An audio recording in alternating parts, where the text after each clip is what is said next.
तो दोस्तों, जीवन में दुख और सुख दो पहलू है। तो आप कभी भी अपने परेशानियों से घबराइए मत और डट कर सामना कीजिए और सामना करते हुए आगे बढ़िए। आपको इस कहानी में यही सीखने को मिलेगा।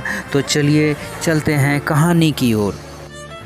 एक राजा ने अपने सैनिकों को सड़क के बीच में एक बड़ी चट्टान रखने के लिए कहा। चट्टान को बीच सड़क में रखवाकर राजा ने अपने सैनिकों को उसे छुपकर उस चट्टान पर नज़र रखने के लिए कहा कि देखना उस चट्टान को रास्ते से कौन हटाता है। लोग उस जगह पर आते रहे और जाते रहे, लेकिन किसी ने भी उस चट्टान को रास्ते से हटाने की कोशिश नहीं की।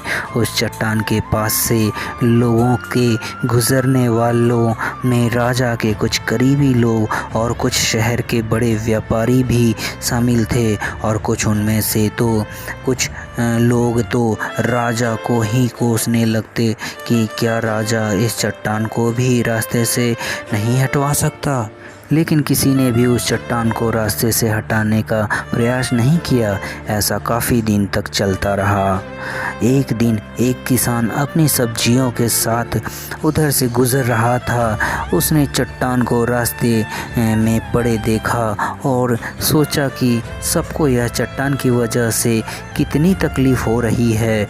उसने अपनी मजबूती लाठी से उस चट्टान को एक तरफ धकेलने की कोशिश शुरू कर दी। काफ़ी कोशिश के बाद वह उसने सड़क से हटाने में कामयाब हो गया।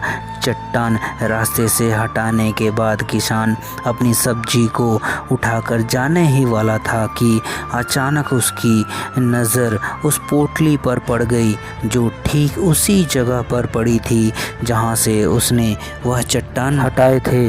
उसने उस पोटली को खोलकर देखा तो उसमें सोने के कई सिक्के थे, और उन सिक्कों के साथ राजा का एक संदेश भी था, जिसमें लिखा था कि ये सोने के सिक्के उनके लिए हैं जो इस चट्टान को रास्ते से हटाएगा।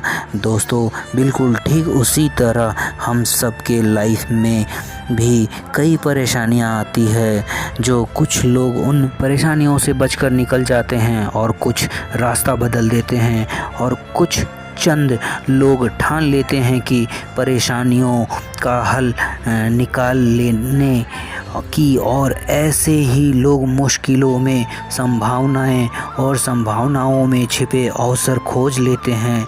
मजबूत इरादे और नेक दिल के साथ किए गए कोशिश और परिणाम हमेशा ही अच्छे आते हैं। इसीलिए जीवन के परेशानियों से घबराओ मत, बल्कि उन परेशानियों को हल करने की कोशिश करते हुए जीवन सफल में आगे बढ़ते रहो।